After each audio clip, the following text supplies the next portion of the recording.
Vamos lá, começa agora mais um Correspondente Médico. Lembrando que você também pode participar aqui da nossa conversa pela hashtag que está aparecendo aqui em cima, ó, Correspondente Médico.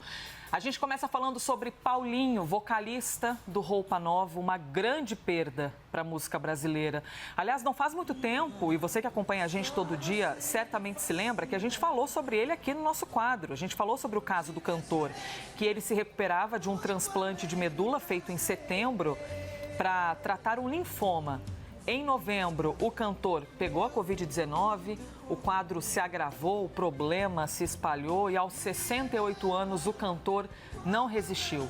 Ele estava internado em um hospital do Rio de Janeiro. E aí eu lembro para você, quase todo mundo já sabe, menos os mais novos.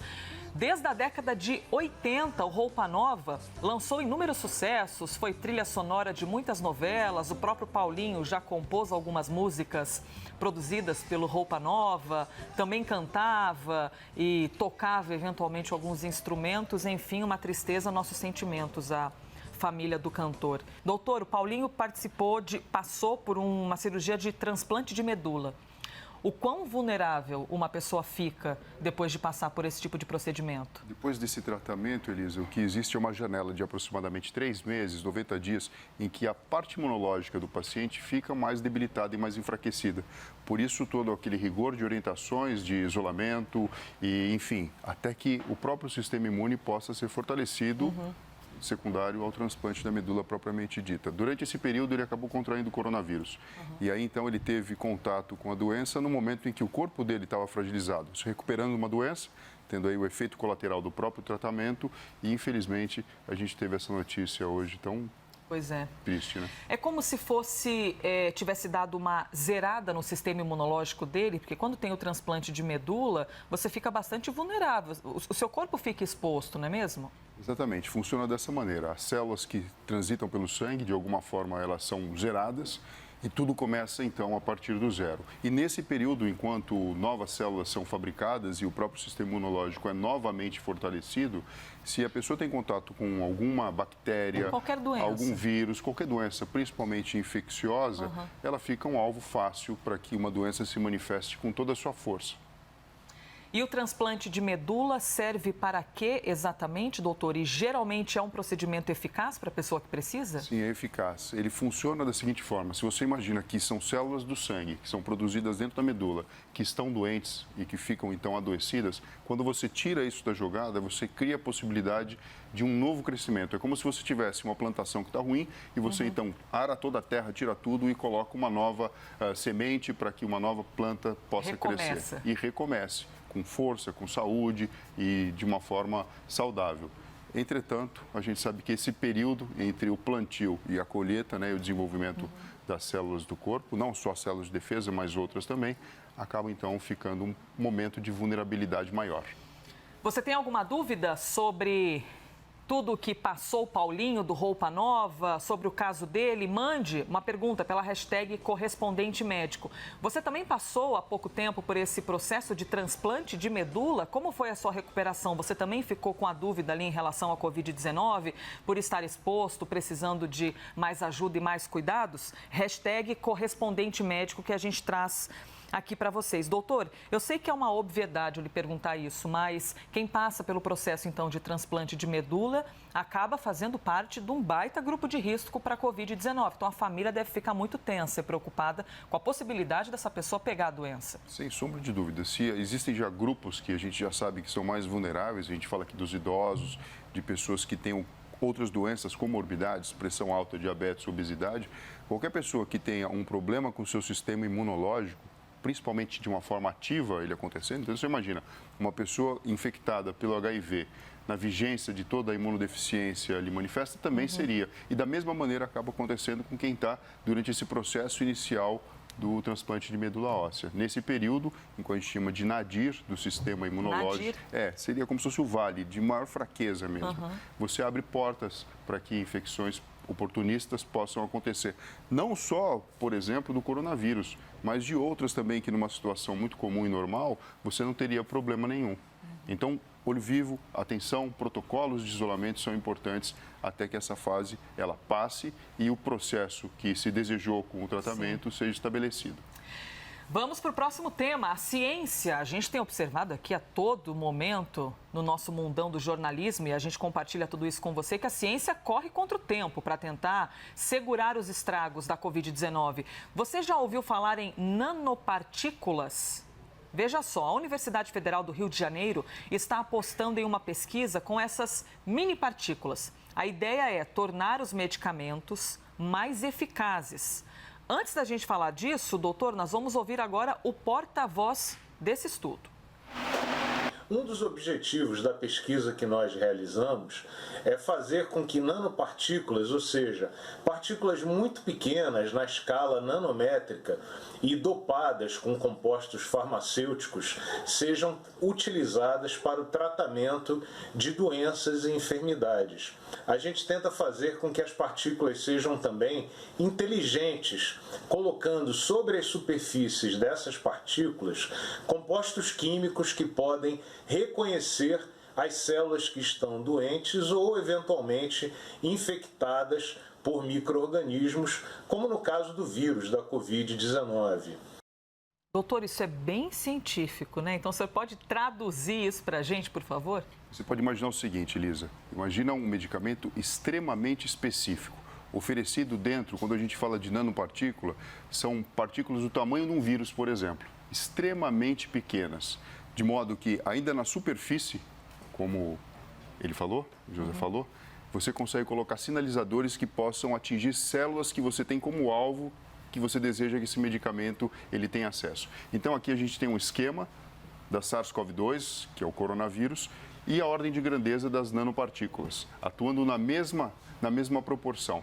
Então, se a gente fizer uma comparação, é como se fosse, mas não é como se fosse um vírus, em que você tem uma substância, um objeto extremamente pequeno, enriquecido. Quando ele fala dopado, ele quer dizer que o medicamento ou a substância desejada está dentro dessa nanopartícula e ainda por cima você consegue colocar sinalizadores aqui ao lado que encontram as células específicas que você deseja que esse medicamento seja entregue. Então, por exemplo, quando você toma um anti-inflamatório ou qualquer outro tipo de remédio, ele entra dentro do seu aparelho digestivo, é absorvido no estômago, no intestino, cai na corrente sanguínea e, de uma forma geral, ele tem contato com todos os órgãos e tecidos do corpo humano. Sim. Lógico, onde estiver inflamado, falando de um anti-inflamatório, ele vai ter uma atuação maior, mas você não tira, na verdade, a possibilidade de estar espalhado pelo corpo todo. Quando você imagina o oferecimento de um medicamento dessa forma, ainda por cima com sinalizador de superfície, ele vai atingir exatamente a célula que você deseja como alvo. Então, vamos supor, se eu coloco um medicamento específico para a célula que está contaminada com coronavírus e eu sei que nessa célula existe um determinado tipo de fechadura e eu coloco uma chavinha aqui, essa nanopartícula ela vai atingir essa célula específica, é quase que um tratamento celular, e vai liberar ali o medicamento ou a substância ou, enfim, a partícula que você deseja para fazer parte do processo de tratamento e cura. É quase como se fosse um ímã. Ele vai direto ali onde precisa ir e isso aumenta a eficácia dessa medicação? Exato, e principalmente porque é extremamente pequeno, então consegue ser extremamente preciso. Você imagina uma cirurgia sendo feita com bisturi muito afiado. Você consegue fazer um corte exatamente preciso. Aqui seria o equivalente para um medicamento, você consegue entregar ele exatamente na célula que você deseja. Perguntinha leiga, hein, doutor? A nanopartícula, elas são colocadas na medicação que vai entrar na pessoa que está em tratamento, é isso? Seria isso. As nanopartículas, em conjunto, elas vão parecer um líquido, uma substância, que, na verdade, se você pudesse olhar no microscópio bem potente, você veria estruturas extremamente pequenas e cada uma delas enriquecida, portando a medicação ou a substância desejada. É uma tecnologia muito de precisão. E agora existe todo esse caminho para avançar no estudo e, de fato, para poder colocar em prática. E isso auxiliar no tratamento de pessoas que estejam gravemente adoentadas pela Covid. Por exemplo, exatamente. Interessante, hein? Estudo brasileiro aqui, mais um assunto que a gente traz para o nosso quadro Correspondente Médico. Ainda falando sobre o combate à pandemia, olha, a gente até gostaria de mudar de assunto de vez em quando, mas este é o momento que nós estamos vivendo, pandemia, a preocupação, então é disso que a gente vai falar e muito, sempre aqui com o doutor Fernando Gomes. Na corrida para a imunização, agora foi a vez dos Estados Unidos. Pois é, vocês estão acompanhando com a gente, incluindo essa imagem que não tem como não nos emocionar. A gente também ficou bastante tocado com a imagem no Reino Unido, com aquela primeira senhorinha de aproximadamente 90 anos recebendo a vacina, e agora uma norte-americana que recebeu também a vacina. É a primeira pessoa nos Estados Unidos a receber. É uma enfermeira de UTI, que foi a primeira a receber a dose. Agora a campanha está a todo vapor em vários estados dos Estados Unidos. E o Centro de Controle e Prevenção de Doenças recomenda que profissionais de saúde, idosos e funcionários de casas de repouso sejam os primeiros na fila da vacinação.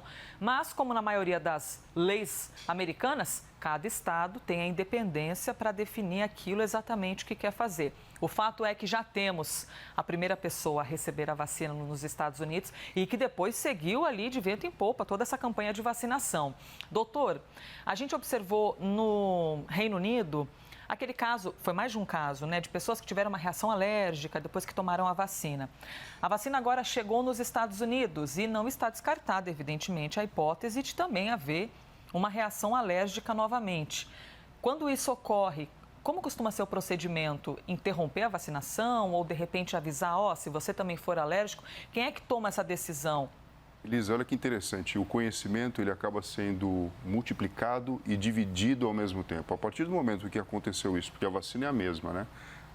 No Reino Unido, todos os cuidados de orientação e protocolos certamente estão sendo adotados lá, porque as pessoas vão prestar mais atenção em relação a isso. Isso é normal. Então, todo o histórico de entender se a pessoa já teve alguma reação alérgica, se a pessoa tem uma alergia maior do que as outras em relação principalmente a imunizantes que tenha tomado no decorrer da vida. Então, provavelmente, a tendência desse problema se repetir, ele diminui muito, por uma questão simples de orientação. Mas uma vez que vem acontecer, sem sombra de dúvida, todos vão ser alertados, vão ser orientados. Não acredito que a vacinação será interrompida, porque já foram estudados fase 1, fase 2, fase 3 e verificados todos os riscos, benefícios. E é lógico, todo elemento novo que surge demanda uma reunião científica, demanda um pensamento em conjunto, mas sem sombra de dúvida, não pode parar.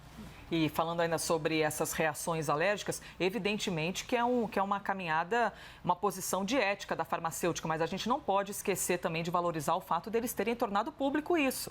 Porque eles poderiam, de repente, não ter falado, não ter liberado isso para a imprensa e tornaram público, ou seja, deixando claro que a vacina é eficaz nos moldes dos estudos deles, mas que qualquer coisa, se você for alérgico, é bom ficar com o pé atrás e manter o contato com o médico, porque o médico é uma pessoa ali responsável por acompanhar esse paciente. Exato. A gente está vivendo um momento único, um momento ímpar na história da própria medicina e, assim, a transparência é tudo, principalmente quando a gente fala de imunizar uma população, não vou falar nem de um país, porque a gente está vendo aqui o começo do processo, do mundo todo. O próprio Canadá já começou também a vacinação, a gente estava acompanhando agora há pouco as imagens. Enfim, é a caminhada da vacina em todo mundo. Hashtag correspondente médico. Antes de eu chamar o próximo tema, deixa eu trazer aqui umas perguntas para a gente a respeito de vacina e relacionada à Pfizer. A Beth Galvão mandou para a gente a pergunta que é a seguinte: a vacina da Pfizer, por ser a base de RNA, que a gente já explicou aqui algumas vezes, e por nunca ter sido utilizada, poderá ter alguma alteração no RNA humano no futuro, já que não deu tempo para essa verificação? Pergunta da hashtag. Não, isso não pode acontecer. O princípio dessa vacina é a colocação dentro, quase como se fosse aquilo que a gente falou da nanopartícula, dentro de uma estrutura pequenininha, de uma cápsula, uma parte do material genético semelhante ao vírus, que seria o RNA mensageiro, que produz uma determinada proteína, que no caso é aquela espícula que tem no coronavírus, que até dá o nome de coronavírus de coroa, que faz com que a célula humana passe a produzir aquilo e as células humanas de defesa reconheçam aquilo como estranho. Então, existe a produção de anticorpos para combater. Quando entra o vírus, com as suas espículas reais, pronto, já existem anticorpos que já vão atuar bloqueando o processo de trabalho do próprio vírus. Esse RNA mensageiro que é oferecido, é entregue pela vacina, ali nas próprias células onde isso vai acontecer, ele não é capaz de interferir no DNA humano, mesmo porque o RNA é simplesmente uma parte que faz a comunicação entre o que o próprio DNA do ser humano deseja produzir e a produção efetiva das proteínas pelas organelas celulares. Então, não tem chance de mudar o material genético. Pode ficar tranquilo. Esclarecido pelo doutor, não tem chance de alterar o material genético. Eu até reforço aqui em letras garrafais, porque essa pergunta já chegou mais de uma vez. As pessoas ali com o pezinho atrás, achando que pode modificar o DNA e tal. Agora, sim, eu acho bem interessante esse tipo de pergunta surgir, porque isso mostra que as pessoas que estão escutando a gente, elas têm uma sofisticação e têm um entendimento diferenciado. Porque, lógico, é uma preocupação que faz parte e até me estranharia se ninguém pensasse sobre isso. Mas, de uma forma definitiva, não tem problema nenhum e não vai provocar alteração nem no RNA, nem no DNA humano. Muito bom. Hashtag correspondente médico. Temos pergunta da Ela. O fato da vacinação não ser obrigatória e tomar quem quiser, como fica a situação do país quanto à imunização em relação aos outros países? Por exemplo, para fazer uma viagem internacional, como ficaria a nossa situação? A gente está caminhando ainda, né, nessas questões ali de fronteiras e futuramente, evidentemente, cada país vai decidir e até bloquear pessoas que não estiverem vacinadas. Existem vacinas que, por exemplo, se você não tomar, você não viaja para outros países. Febre amarela, por exemplo, você não entra na Austrália, você não entra na África do Sul, você não entra em vários lugares. E talvez com o coronavírus isso venha acontecer também. Para o seu passaporte te dar livre acesso, você vai precisar comprovar. Até mesmo para você embarcar para a Europa, você precisa, por exemplo, fazer o teste para mostrar que você não está portando, naquele momento da viagem, o coronavírus. Então, o racional, o lógico, né, pensando que é uma pandemia que a gente está vivendo, é isso fazer parte, na verdade, até da própria fiscalização de fronteiras. É o que veremos no futuro, com toda certeza. Eu quero trazer agora para você um destaque do nosso site, cnnbrasil.com.br, porque o ministro da Saúde britânico disse aqui o seguinte, Reino Unido identifica nova variante de coronavírus que se espalha mais rápido. O anúncio foi, então, de que mais de 1.000 casos de uma nova versão do coronavírus foram identificados na Inglaterra. Doutor, a gente não pode se apavorar, ficar se assustando, mas, ao mesmo tempo, informação é prevenção, então, por isso que a gente traz esse tipo de informação para compartilhar com o senhor a pergunta. Essas várias mutações da Covid-19, elas são normais e mais, elas são capazes de prejudicar, por exemplo, esse processo de vacinação? O que acontece é que o vírus, ele não tem vida, ele só existe a partir do momento que ele infecta uma pessoa e ele vampiriza, ele parasita toda a máquina que existe dentro da célula, fazendo o quê? Replicando, se dividindo. Como a gente está falando de uma produção em massa no corpo de diversas pessoas, é de se esperar, e isso acontece com outros vírus também, que lenta e progressivamente ele sofra alterações genéticas, que é justamente isso que explica uma nova cepa, que possa, por exemplo, como essa identificada, justificar uma transmissão numa escala mais fácil, mais rápida e mais eficiente para o vírus. Sorte aqui que a gente identifica que não existe uma correlação com casos mais graves. E também não podemos dizer que a vacina, então, não vai ser eficiente. Mas, alto lá, né? A ciência precisa e está a todo vapor, prestando atenção nessas variações. E isso é super importante para que a gente possa estar na linha de frente, atendendo e entendendo como funciona todo o processo biológico que envolve o coronavírus. E isso aqui também nos faz lembrar que vacina não é o milagre, né? O pote de ouro que ela vai chegar e vai ser capaz de, no mesmo instante, mudar a nossa vida. Ela só é mais uma ferramenta no pacote de ferramentas do cuidado que a gente tem de ter. Exato. É um recurso a mais, é uma arma a mais dentro de todo o arsenal que a gente tem. Lembrando sempre que todos nós podemos e devemos ajudar, modulando o nosso comportamento, tomando cuidado com a transmissão, com aqueles cuidados que a gente sempre fala. Usar máscara, lavar as mãos, não levar a mão ao rosto, distanciamento social, que um dia a gente vai perceber que tudo isso fez parte de um processo de amadurecimento da própria humanidade. Doutor, eu preciso agradecer aqui as várias mensagens que chegaram pela nossa hashtag. Continue mandando, a gente vai sempre trazendo aqui. E mais, você costuma receber notícias falando de saúde no celular e você fica com dúvida, será que isso aqui é verdade? Será que é possível acontecer isso com a Covid? Compartilha com a gente, porque a gente tem aqui o doutor Fernando Gomes para esclarecer tudo isso. Então, hashtag correspondente médico, mande as suas dúvidas sempre, que a gente compartilha com o doutor. E ao senhor, doutor, obrigada por mais um dia. Obrigado a você, Elisa, e um bom dia para todos vocês. Este foi mais um Correspondente Médico.